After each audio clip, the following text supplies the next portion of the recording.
Let's go with it. Okay. So, December, my friend, here we are. Yes, here we are. The calendar's turn. Descending into December. Yes, Sagittarians rejoice. Do you have snow where you are? We got 18 inches of snow, and it's been below 18 inches. 18 inches. Yeah. Fuck. Yeah, it was. Yeah, that's lots. All inches. Shoveling extravaganza. I did 3 properties at the ripe old age of then 71. Yes, and how old are you today? Well, today the page is turned. Today the calendar's flipped. Today's the next day. Happy birthday. Happy birthday. Well, so congratulations on your thanks on your solar latitude. I must say, in this moment in my life, I feel every bit of 72. It's a lot of years. It's a lot of wear and tear. But here I am, moving along, shoveling snow. Yeah, man. Hot tub. Watching the Michigan. Do you shovel snow into the hot tub? Yeah, that would be counterproductive. No. Right. No, although the hot tub I was in the other day inexplicably had cold water pouring in through the spout. So it was too hot. A cold tub. But it wasn't. It wasn't a cold tub. It was a hot tub cooling down, so I wasn't there long. And then I took a shower, and the shower heat started to go off too. So I rinsed my hair in the cooler water, but it was fine. Okay, you survived. At least I got a shower. Okay, cool. Well done. Well done. So, our last get together ended sadly in the tragedy of some lost recording where your travelogue after we paused. The third chapter of my New York visit, where I discussed my amazing where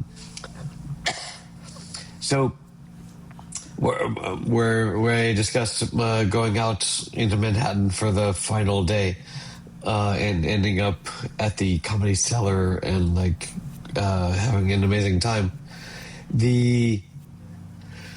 I just want to. It made for a really good life lesson, like that particular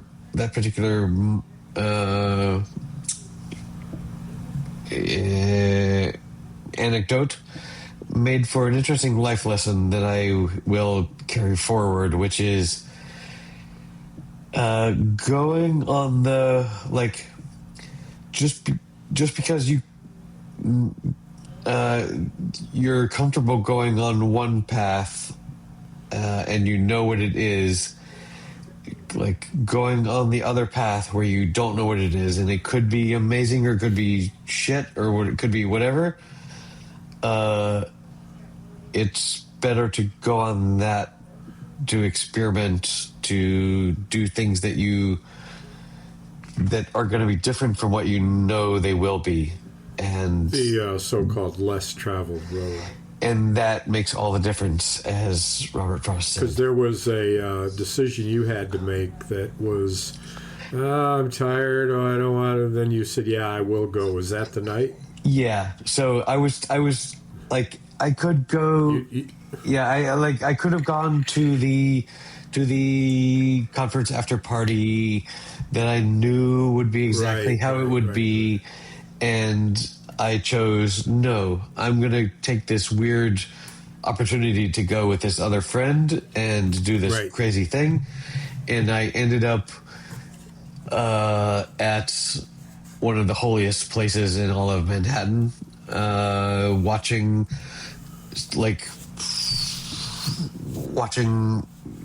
amazing comedy happen. So it was wild. And you sent me a photo of you in one of the stand-ups. Yes. Dave Attell was the Which I did kind of recognize him. Like I did kind of recognize the name. But yeah. You'd have to look him up. Like to. he's not like he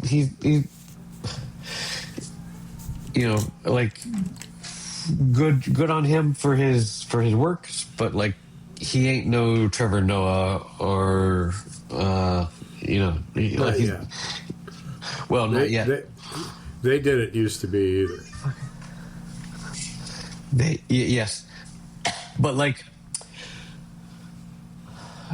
whenever you, but like now when I see interviews with stand-ups and they're like, well, you know, I did my work. I worked out my show at the Cellar. I'm like, well, yeah, that's like where shit happens. Like, so it's so magical to have been there, and literally every stand-up that you can name, like there is a photo of them on that stage at the Cellar.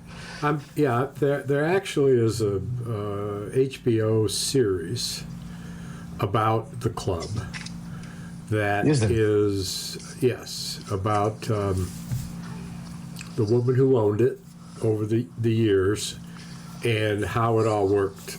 And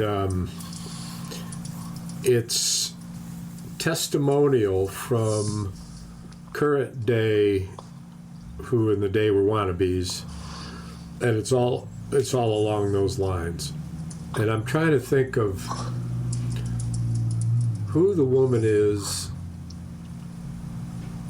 who is the main female character.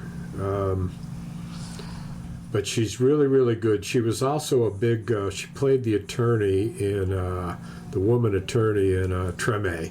You're familiar with Treme, right? The New Orleans show went, I don't know, went 4 years, 5 years. Should have went another year, but.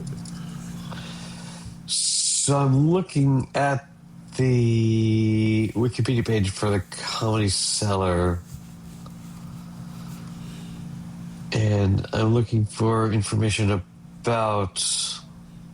I wonder if it's it may be the other comedy club. This one's in New York City. That's what I'm thinking of.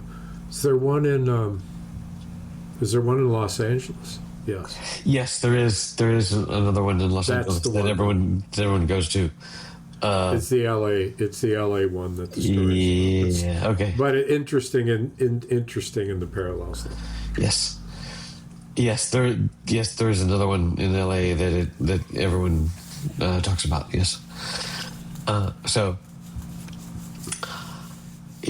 like the club has been the location for comedians taping Netflix specials. Aziz Ansari shot his special nightclub comedian at the Comedy Cellar. Ray Romano recorded his blah blah blah. Dave Attell, who I saw, and Jeff Ross recorded their Netflix series Bumping Mics with Jeff Ross and Dave Attell in the club in 2018. So yeah, it's it is a place. So yeah. So did you ever go to a deli? I did not.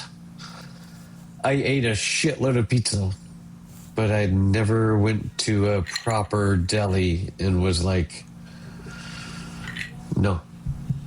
So that is to be done next year when I go back. Cool. Well, what a time was had. I mean, it was quite the fascinating journey, and the pictures were just great copy. Yeah. I'm sure you'll add them to the show notes, I would imagine, wouldn't you? And so then after that, when we recorded, I was at my parents' house and with my daughter. And after that, I went to London before returning home here to Spain. And in London, I did some kind of crazy stuff too. What'd you do in London? Well, I mean, first I went there and I made it to my friend's house and I crashed for a bit. And then I went into the office for a day, which is my employer has an office in London, and I showed up and like everyone but my direct boss had been informed that I would be there, and so I was just like there, sitting there, doing my do, and my boss comes in and he's like, "The fuck are you doing here?" It's like, "Oh yeah, hiya, boss. I'm just here for a day." But it was it's the very last day that I will ever be in that office because they are moving to a new office in a couple of months, and so It's still in London? they're moving like down the street, but like to a bigger office. So and then I went to the. So I arrived. Okay, whoa, hold on. So I went from Charlotte to JFK, and my layover in JFK was going to be 6 hours. 6-hour layover. And terrible. And then they extended my layover to 10 hours. Oh my God. So what a waste of time. Right. So like already I was planning on, because I've learned the math of airport life, is that you can either just be out there with the riffraff and spend $15 here, $10 there, $15 here on like sandwiches and like bottles of Diet Coke or whatever, or I figured out that I could pay $60 and get into one of the lounges. Which is, for 10 hours, you bet. For 10 hours. And so, yeah. Well, but it wasn't actually 10 hours because, I had to sit around for 3 hours before they would let me, before they would give me my boarding pass, because for whatever reason, which you needed in order to get into the lounge. So I had to just F around for like just, I was walking in circles because I didn't want to sit yet. I was just walking around.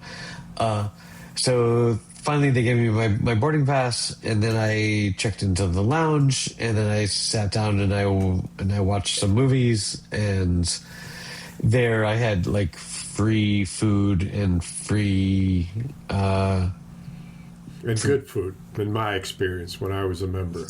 Well, yeah, I was pretty happy always happy with some of it. Yeah, so it was all fine. I think I ate some Indian food with some rice and some curry and stuff, but also there was like there's just like this weird serve yourself bar situation where they would just like it was a regular bar but like inverted, so like it was just like here's all the liquor, here's all the glasses, here's all your whatever, and so I had several glasses of wine just over the course of 5 hours or whatever, and so finally I went to board my flight or whatever, and because it was so freaking late in the day and I was exhausted, and the wine might have helped, and also I was in a because the conference organizers had let me like book my own tickets. Like I had paid a little bit extra to be in a good row, so I had just like lots of leg room, and so I slept for most of the flight back. How long? It was a 7-hour flight. Oh, that's good. But Slept fitfully, probably. yeah, so like I was not in first class, but also I was like against the bulkhead, and I could extend my legs, so it was fine. And so then I got to London. I was supposed to arrive at like 6 a.m., but I got in at 10 a.m., and then I had to wait around and blah, blah, blah. So I got to my friend's house at like 1 or 2, and they were like, okay, well, we were waiting for you, and we're going to go out at 4. So like I had like 45 minutes to like lie down briefly before we were going to go out. Oh, that's good though. Little power nap. Yeah. So then we went out and we had some nice pizza, and then I went to work the next day. Pizza. More pizza. Yeah, more pizza. But like proper, like this was a proper good pizza. Yeah, they all had Italian accents. And then I went to work the next day, and then the following evening. Okay, so then I had to take all my shit to work, because after work I had to go and check into a new hotel that the conference was paying for that evening, and then go to a dinner with the conference people. But so this hotel, it's one of these places that is like super fancy, but also like terrible, because it was the room was so small. Like I walked in with my suitcase, and there was no place to put the suitcase. Like, luckily, it was just a single person, me sleeping in a double bed, because I had to sleep with my suitcase on the other side of the bed. But like, if my wife had to go to the bathroom anywhere. No. I mean, I guess I could have put it in the shower, but like, yeah. But like, there was just no floor space. There was no floor space. Right, I've been in rooms like that. And they had a special ironing room where, like, so I got there and I took a couple shirts that I needed to iron, and I took them downstairs to the ironing room, which was just a tiny little room with some ironing boards and some irons. But it was just a weird. But it was fancy in that, what, the lobby and the entrance and all that was. No. Well, the lobby and entrance was fine. It was fancy. I said fancy because I couldn't figure out how to turn on the fucking light in the bathroom, because there was no switch. There were no light switches. So in several places there were little like things where I could press, and it would show like some icons of one looked like a sink, one looked like a light bulb, and one looked like, and so like that's not fancy. That's stupid. And so hard. So when I clicked on the sink thing, the light in the bathroom turned on, and when I clicked on the light bulb, the overhead lights turned on, and then there were two others that were like on either side of the bed, and so it was just like, I don't mean fancy. I mean, like, they overthought the technology to be like, oh, what if what if we're like in a post light switch world, man? And like you touch the thing and like and there was another thing where I could like change the color of the lights in the room, but like I don't care about that. Anyway, so it was not a good room. Less is more.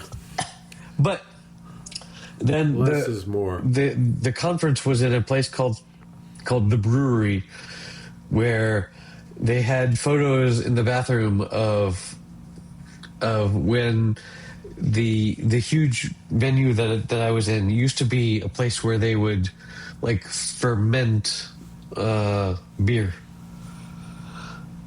Like they would just the whole thing was just wide open and just full of beer that was bubbling or whatever, fermenting. And this, I missed this. Where you went? This was the venue where I was giving my talk. Oh. That's weird. Yeah. So that was pretty cool. It was one of the cooler stages that I've been on this year because the stage was nice and elevated, and then the entire wall behind the stage was a screen, and which was 1,000 times better than being in the planetarium. Well, like in New York, I was in this planetarium where like the whole ceiling was the screen, but that was not just that like it didn't work at all. But anyway, it was good.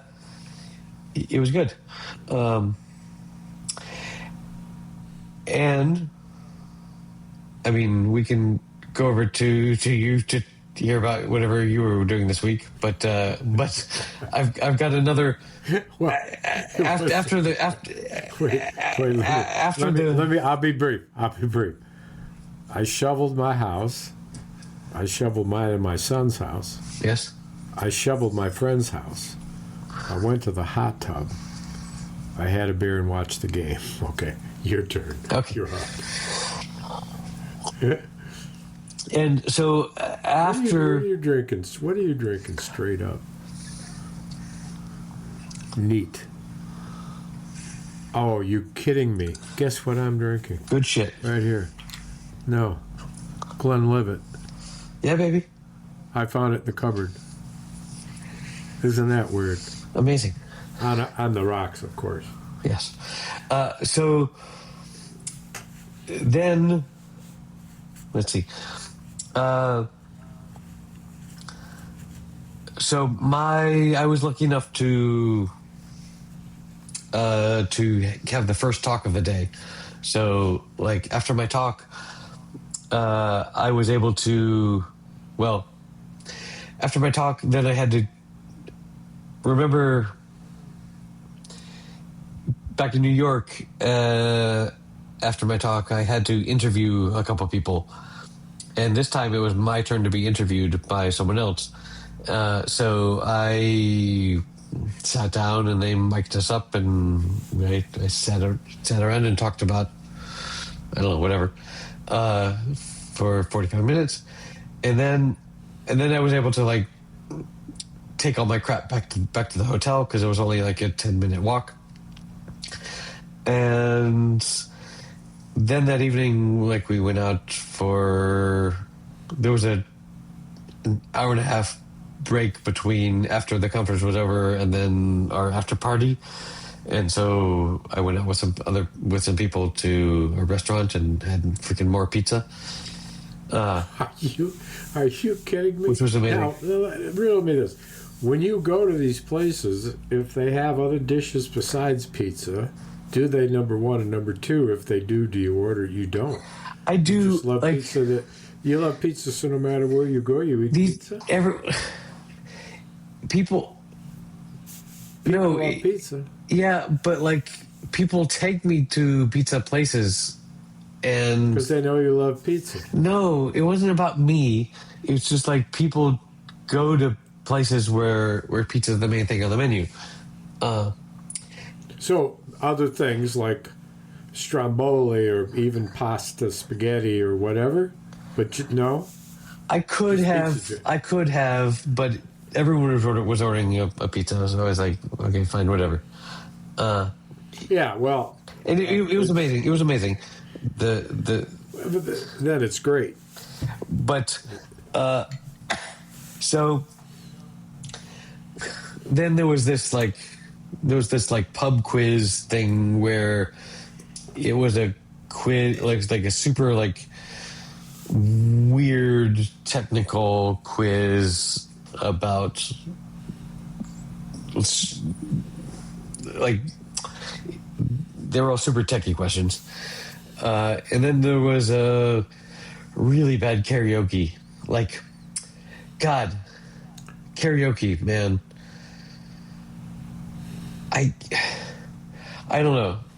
Either the volume was too loud or I was too sober or something, but karaoke is kind of shit.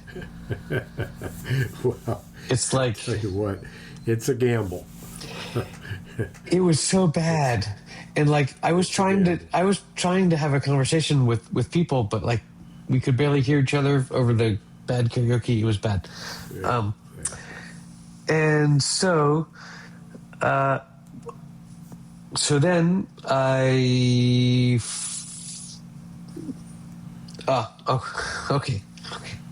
okay. So that evening ended almost because I went back to the hotel, but it was like still kind of early. It was like 10:45 or something, and I was like, God, that's early to you, Lord. well, I had a little nap before, and also I was also like still sort of on like jet lag US time, right? So it's so 10:45 felt like 4:45 for me. PM. So what'd you do? So I went walking around the block of the hotel, and I found this place that was a live music nightclub thing that was going on, and I wandered up to the bouncer, and he was like, "So just you?" And I was like, "Yeah." And so I wandered in, and it was a bunch of young British people getting drunk and merry, but the singer was this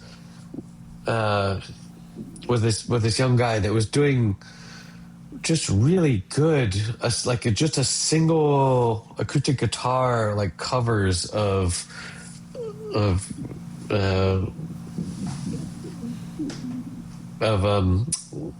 pop songs, and it was really freaking good. And so I went in there and I ordered a drink and enjoyed just this guy just doing this single thing. I guess maybe he had like a drum thing he was hitting with his foot, but that was it. And he did some amazing work. So sometimes there's a electronic beat coming from a teeny tiny machine. You can't even see it. Yeah, but boy, maybe he like started it with his foot and then it just kept going bump bump. Well, there's bump, a bump. thing called a loop.